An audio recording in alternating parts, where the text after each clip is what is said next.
আমরা কালকে সকালটা দেখবো কিনা সেটাই আমরা কিন্তু জানি না। সেই ক্ষেত্রে একজন মানুষ বা কিছু সংখ্যক মানুষ 25 বছর ধরে একটা শো রান করছে, সেটা আমি অনেক বড় একটা মানে কৃতজ্ঞতা বোধ মানে পোষণ করছি। বিকজ আমি একজন আর্টিস্ট, আমার কাছে এটা অনেক বড় একটা ব্যাপার যে এরকম একটা প্রোগ্রাম আমাকে প্রায় টানা 5 বছর ধরে 4-5 বছর ধরে আমাকে সম্মাননা প্রদান করছে। আর সবচেয়ে বড় কথা আলম ভাই, আমি তাকে স্টেজেও তাকে নিয়ে বলেছি যে সে 25 বছর ধরে শোটা করছে এবং আমরা সবসময় আমেরিকাতে করেছি এই শোটা, অ্যান্ড আজকে বাংলাদেশে করছে এবং আপনাদের সবাইকে পাচ্ছি। এটাও অনেক, আমি বলবো অনেক ভালো একটা ব্যাপার। সো আমি বলবো শুভকামনা, অনেক অনেক শুভকামনা ঢালিউড অ্যাওয়ার্ডের জন্য।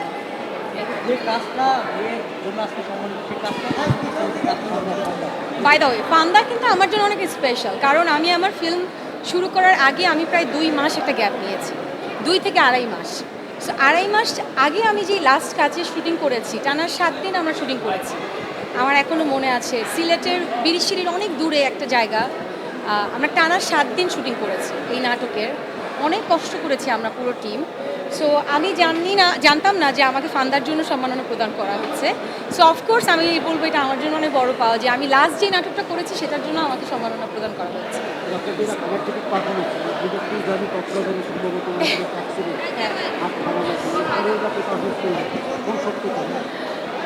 ট্রুলি স্পিকিং, আমি কক্সবাজার ছিলাম, হ্যাঁ।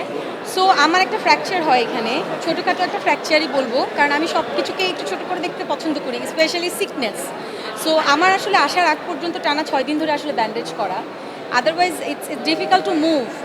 বাট আমার কাছে মনে হচ্ছে commitment is the best thing ever. So আমি আসলে গতকালকে আগের দিনও কনফিউজ ছিলাম যে আমি আসলে পারফরমেন্স করতে পারবো কি না। বাট আমি কালকেও রিহার্সাল করেছি উইথ ব্যান্ডেজ, আমাকে ডক্টর মানে বলেছে না খুলতে, বাট আমি নিজেও জানতাম না যে আমি ব্যান্ডেজ খুলেছি শোয়ের আগে, যে আমি আসলে এটা পারবো কি না। স্টিল আম শেকিং, বাট আলহামদুলিল্লাহ, তুমি যদি কোনো কাজ মন থেকে করো সেটা তুমি সুন্দর করে শেষ করতে পারবে, আমি মনে করি।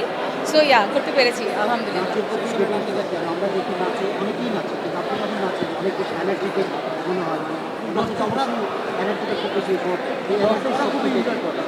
আলহামদুলিল্লাহ। একটা কথা বলি, আমি যখন নাচ শিখি ছোটোবেলায়, আমি আমার বাবার কাছ থেকে লুকিয়ে লুকিয়ে নাচ শিখতাম। লিটারেলি আমার মা আমার ইচ্ছা পোষণের ইচ্ছার জন্য কোচিংয়ের কথা বলে আমাকে নাচ শেখাতে নিয়ে যেত।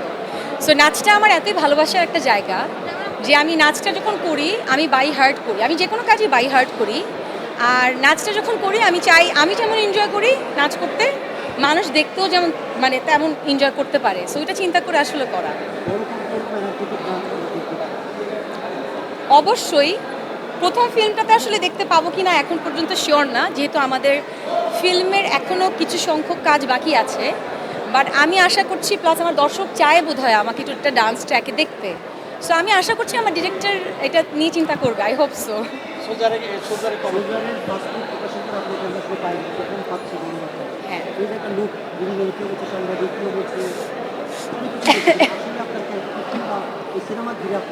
সেটা তো বলবো না, কারণ হ্যাঁ, ক্যারেক্টারটা নিয়ে বলবো না। আপনারা, আমার হাতে ক্যামেরা ছিল। সো সাংবাদিক যদি হয় আমার মনে হয় আপনারা বেশি সবচেয়ে খুশি হবেন নাকি। সো হ্যাঁ, সাংবাদিকের মতোই একটা ক্যারেক্টার। সাংবাদিক হতে পারে, it can be influencer, it can be photographer or blogger, এই 4টার মধ্যে যে কোনো একটা হবে।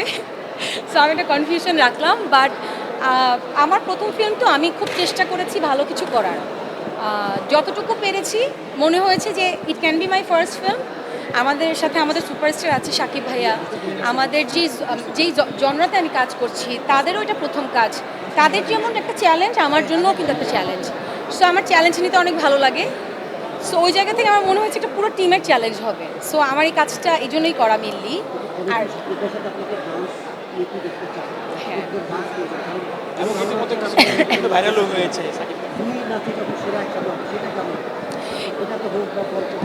Thank you for the question. আমি ফার্স্ট যখন বসি ফিল্মটা নিয়ে, আমি আমার ডিরেক্টরকে সেম কথা বলেছি।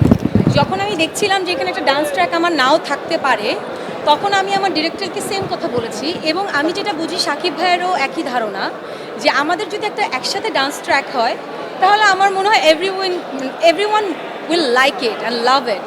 সো ওই জায়গা থেকে আমরা পুরো টিম চেষ্টা করছি, এখন আল্লাহ ভরসা বাকিটা।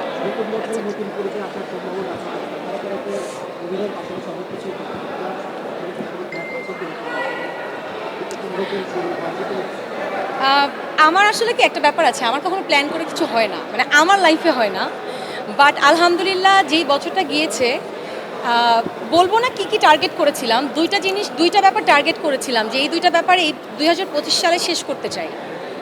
মেনলি তিনটা টার্গেট করেছিলাম, দুইটা আলহামদুলিল্লাহ কমপ্লিট করতে পেরেছি। এর মধ্যে একটা ছিল ফিল্ম শুরু করেছি, আরেকটা না বলি, বাট আলহামদুলিল্লাহ কমপ্লিট হয়েছে, আল্লাহর অশেষ রহমত। সো আমি খুব একটা প্ল্যান করি না, বাট আমি যতটুকু মানে আমি আসলে গো উইথ দ্য ফ্লো পছন্দ করি। সো ওই জায়গা থেকে কিছু প্ল্যান আছে। আমি একজন অ্যাক্ট্রেস, আর্টিস্টের পাশাপাশি নিজেকে কোনো একটা জায়গায় দেখার ইচ্ছা আছে আমার। হয়তো আপনাদের দোয়া থাকলে আর সাপোর্ট থাকলে আমি করতে পারবো 2026 সালে। এই নেগেটিভিটি বা এই যে বিভিন্ন ধরনের রিউমার ছড়ায় বলে কীভাবে ওভারকাম করেন বা আমার কোনটা দিব আনসার? আচ্ছা ঠিক আছে। I love the way I am এই জন্য যে প্রতিটা জায়গায় আপনার নেগেটিভ থাকবে, আপনার পজিটিভ থাকবে। ইউ হ্যাভ টু চুজ, আপনি লেফটে যাবেন নাকি রাইটে যাবেন। আমরা কিন্তু আর্টিস্ট, আমরা কিন্তু মানুষও। So if there is a negative thing, negative thoughts or negative news and headline, সেটা কিন্তু আমাদেরও খারাপ লাগে, রাইট? আপনি বলে দিয়েছেন কিন্তু ইটস রিউমার। সো প্রথম দিকে আসলে সবারই খারাপ লাগে, এটা চিন্তা করতে, আল্লাহ এটা কেন লিখলো, এটা তো সত্যি না। এখন আমি তো আপনাদেরকে জনে জনে ফোন করে বলতে পারবো না এটা সত্যি না, পারবো? বলেন। সো আমি তারপর ধরে নিয়েছি যে আপনাদের মন গড়া যেটা কথা আপনাদের লেখার ইচ্ছে হবে আপনারা লেখেন, আমার সেটাকে চোখে না দেখলেই হবে বা কান না দিলেও হবে। সো আমি যেটা করি আলহামদুলিল্লাহ, আমার বাবা হয়তো মেন্টালি অনেক স্ট্রং ছিল, এই জন্য আমি অনেক আলহামদুলিল্লাহ স্ট্রং। আমার এগুলো অনেক কিছু এখন আর যাই আসে না। আমার কাছে মনে হয় যে মানুষের নেগেটিভ কথা বলছে, বলুক, এতগুলা মানুষ, এতগুলা মন, আমি তো আর আটকাতে পারবো না। সো আমার কাছে মনে হয় আপনাদেরকে এতটুকুই বলবো নতুন বছরে যে সবাই যা লিখবেন, যা চিন্তা করবেন, যা বলবেন, একটা মানুষের সত্যতা জেনে বলবেন এবং লিখবেন। কারণ কোনটা সত্য কোনটা মিথ্যা হয়তো এটা আপনারাও জানেন, বাট আপনারা তারপরেও লেখেন, আপনাদের ভাল লাগে। ভাল লাগে না এলে আপনাদের হয়তো নিউজটা হাইলাইট হয়। না না না না না রিউমার থাকে, রিউমার থাকে।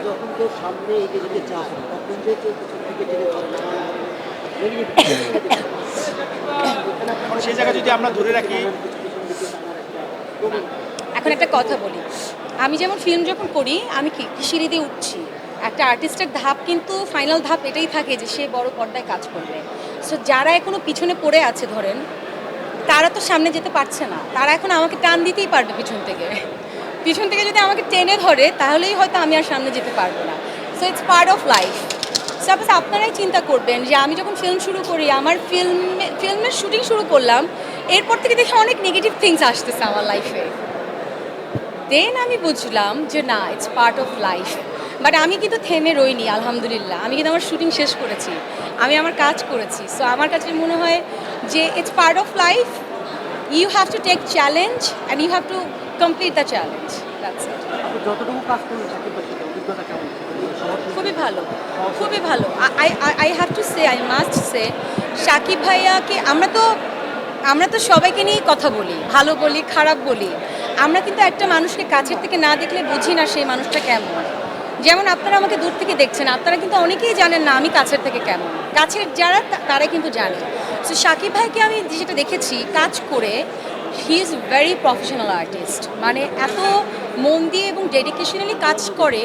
সো আমার কাছে এটাই মনে হয়েছে যে দূর থেকে একটা মানুষকে সহজেই জাজ করা আসলে উচিত না। সে আসলে he is a superstar, he is.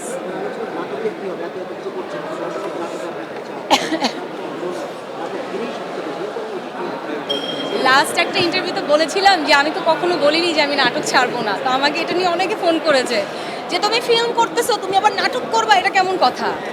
আমি আসলে এই জিনিসগুলো একটু কম বিশ্বাস করি।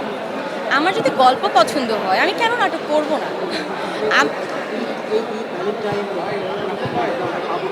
আমার মনে হয় পাওয়া যাবে। Very selective, very good budget, এটা আমি প্রডিউসারদের ভাইয়াদেরকে বলছি। Very good budget, very selective story.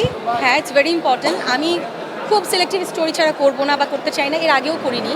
So 2-3টা কাজ, একটা কাজ হলেও আমাকে দেখা যাবে ইনশাআল্লাহ। ও থ্যাঙ্কস টু ক্যাপিটাল, কারণ হ্যাঁ আমি ঈদের আমি ফিল্মের আগে আমি দুইটা আমি একটা বড় গ্যাপের পর আমি দুইটা নাটক করি, দুইটাই ছিল ক্যাপিটালের, এবং ওরা আমাকে খুব ভালো একটা বাজেট দেয়। যে ভালো বাজেটের জন্যই আমরা দুইটা ভালো কাজ করি, একটা হচ্ছে খোয়াবনামা, একটা হচ্ছে ফান্দা। সো আমি বলবো best wishes for capital, and আমি বলবো এইভাবে কন্টিনিউ করতে। থ্যাংক ইউ শুভেচ্ছা কালের কোর্টের 16তম